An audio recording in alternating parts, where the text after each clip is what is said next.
Boa tarde, senador. Boa tarde. Bom, boa tarde, senador.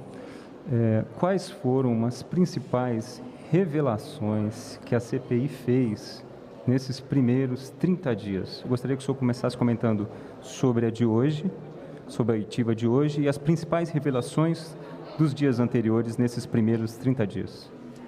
Bom, até aqui, todos os depoimentos que têm sido prestados, nós tivemos 2 que foram relacionados às farmacêuticas. Nós tivemos aqui o representante da Pfizer e hoje temos o representante do Butantan.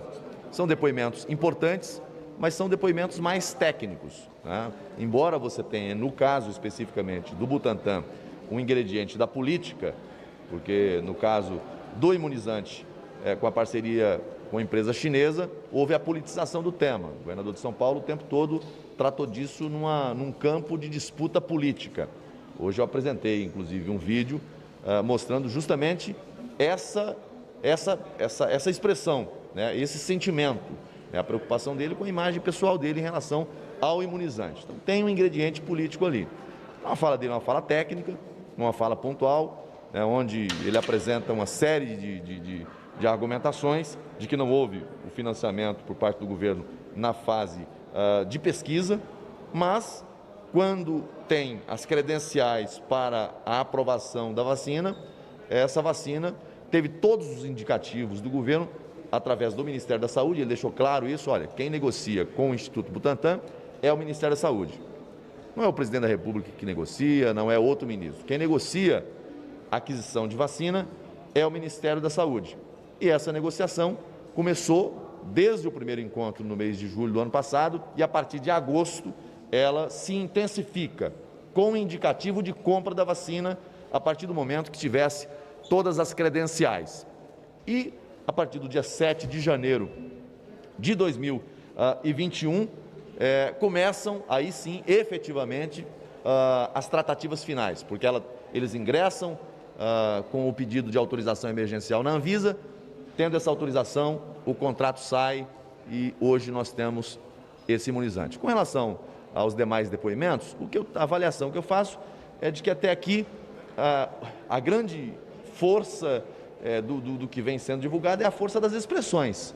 Mas do ponto de vista da coleta de dados, da coleta de provas, para caracterizar até esse momento algum cometimento de crime, conduta dolosa de crime, não há como fazer esse tipo de afirmação. Em relação à questão de um ponto ou outro, de erros cometidos aqui ou acolá, é natural que aconteça. Você está diante de um problema complexo, de um vírus que se espalhou muito rapidamente. Nenhum governo estava preparado para isso, nem no Brasil nem fora dele. Não estava o governo federal, como também não estava os governos estaduais e municipais. Tiveram que ir se adaptando dia a dia, mês a mês, para enfrentar, né, a Covid-19. Hoje nós estamos muito mais avançados do que estávamos no ano passado.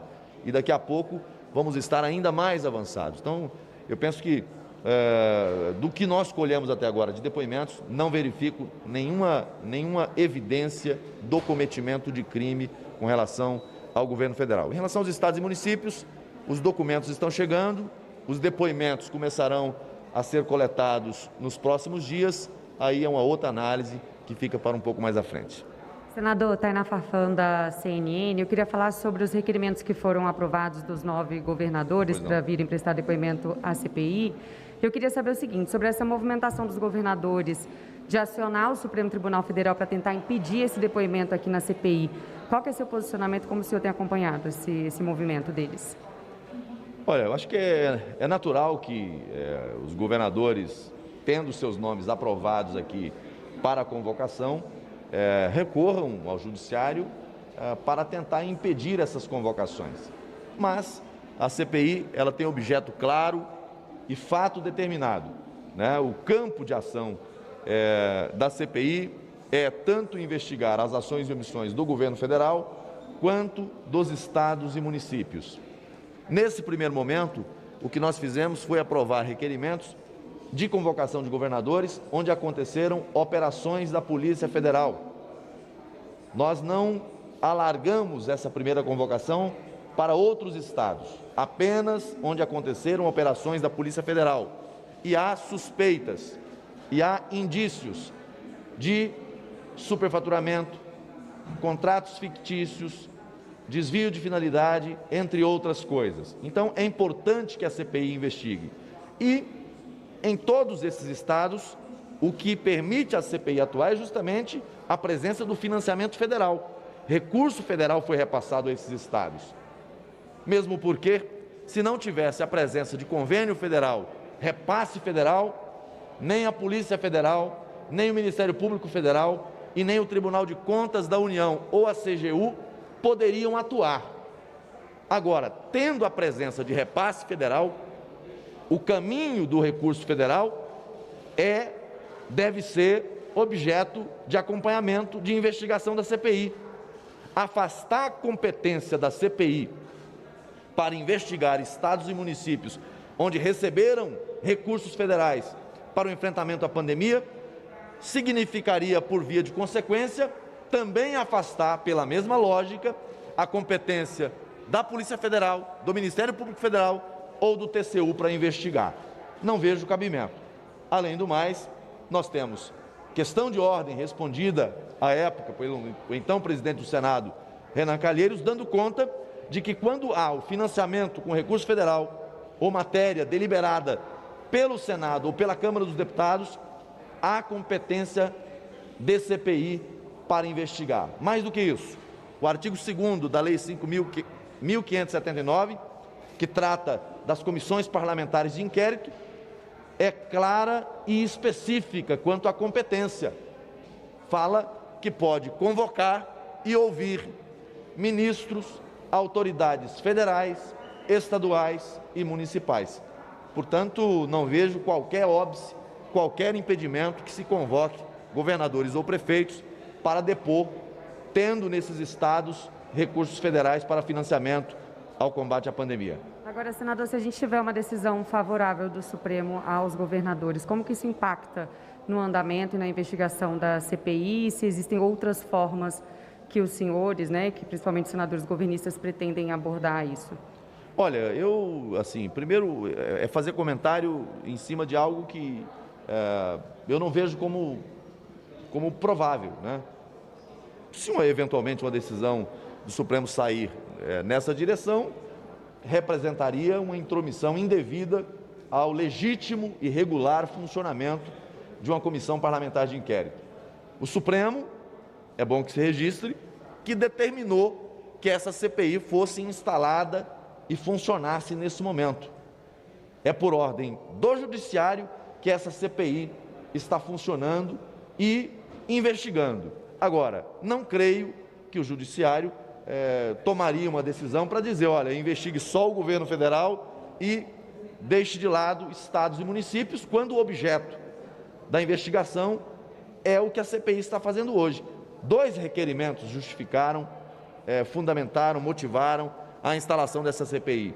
Um que tinha como foco investigar ações e omissões relativas à atuação do governo federal e o que aconteceu no estado do Amazonas, portanto, lá no primeiro requerimento já colocava um estado como objeto da investigação, e o outro requerimento do senador Girão, ele tem um alcance maior.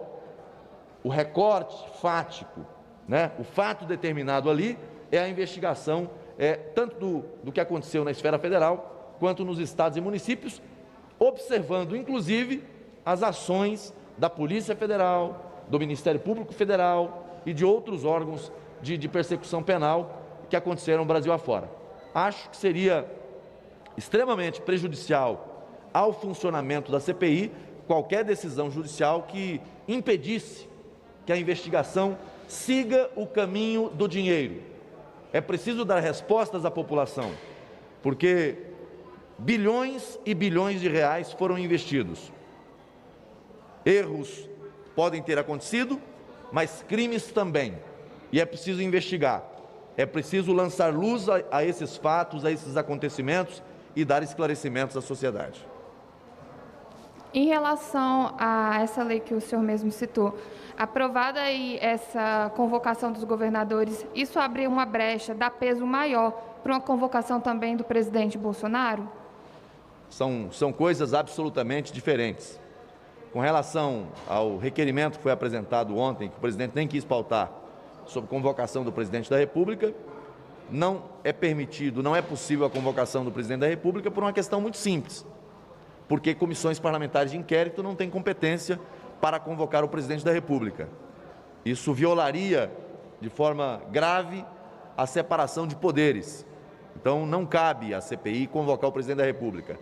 Cabe investigação contra o presidente da República? Cabe, mas o instrumento é outro, não é comissão parlamentar de inquérito. Isso se trata, na verdade, de uma movimentação do autor tentando proteger governadores e prefeitos. A motivação clara foi essa, não foi outra. E ele disse isso ontem, abertamente. Se querem convocar os governadores, então vamos convocar o presidente da República. O presidente da República não pesa contra ele acusações de desvios, seja desvio de finalidade, seja desvio, superfaturamento, contrato fictício, nada disso. Essa CPI não apura corrupção no âmbito do governo federal. Talvez isso esteja surpreendendo os membros da oposição, porque é a primeira CPI, quando você tem bilhões e bilhões de reais sendo gastos, investidos Brasil afora, e que você não tem como foco da investigação a malversação, o mau uso do dinheiro ou corrupção. Talvez, se fosse em outros tempos, a CPI tivesse como foco a apuração de fatos, de condutas, de desvios, de enriquecimento ilícito, de corrupção. Não é o caso hoje. Hoje querem condenar o governo federal pela política, mas não há acusações nesse sentido, diferente dos estados e municípios, em que há operações da Polícia Federal apontando para possíveis práticas criminosas. Senador, e uma última pergunta aqui. Em relação ao depoimento do senhor Dimas Covas, a oposição está considerando esse depoimento muito forte em relação às responsabilizações que recaem sobre o governo federal. Como que a base está avaliando esse depoimento? No momento em que o Butantan apresentou uma vacina ao Brasil e ela teve as credenciais, as certificações que são necessárias para uso, o governo federal, o Ministério da Saúde comprou a vacina. Não há prova que mostre qualquer outra evidência. Com relação à politização do tema, essa é uma questão da política de São Paulo, do presidente da República, mas o fato é que o Ministério da Saúde, que é quem tem autoridade para tratar do assunto, tratou desde o primeiro momento, há um calendário ali, ele confirmou que houve, de negociações, até o momento em que a vacina foi adquirida. Não houve, por parte do governo, em nenhum momento, qualquer espécie de impedimento à contratação dessa vacina. Esse é o fato concreto. O resto são narrativas. Obrigada. Ok? Obrigado, gente.